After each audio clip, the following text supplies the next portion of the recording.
Medical ভর্তি পরীক্ষা যতগুলো কোশ্চেন আসে এগুলো কোনোটা অ্যানালিটিক্যাল কোশ্চেন আসে না, অর্থাৎ তোমাকে কখনো বলবে না যে তোমার এই হাড্ডিটা যেখানে আছে এটা ফ্র্যাকচার হইলে তোমার এখানে কি করণীয়, বা ধরো একটা লোকের কোনো একটা বড় রোগ হয়েছে, সেটুসে তার কিডনি নষ্ট হয়েছে, এই মোমেন্টে তুমি তাকে কি ওষুধ দিবা, এই টাইপের ডাক্তারি কোশ্চেন কিন্তু আসে না। আবার ঢাকা বিশ্ববিদ্যালয়ের মতো ফিজিক্স কোশ্চেন আসে না যে তোমার ধরো একটা টেপ থেকে পানি বের হচ্ছে এত বেগে, পানিটা এই জায়গায় আঘাত করতেছে, ওই জায়গার ক্ষেত্রফল এত, তাহলে ওখানে কতটুকু বল প্রয়োগ করতেছে।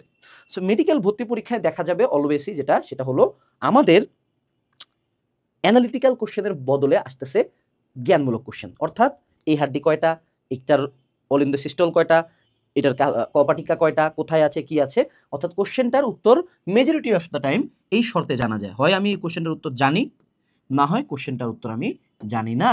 As simple as that. অর্থাৎ এখানে আমার অ্যানালাইজিং এর কোনো বিষয় নাই। অর্থাৎ আমার ইঞ্জিনিয়ারিং এ বুঝার ব্যাপার আছে, করার ব্যাপার আছে, সলভিং ট্যাকটিক্স আছে।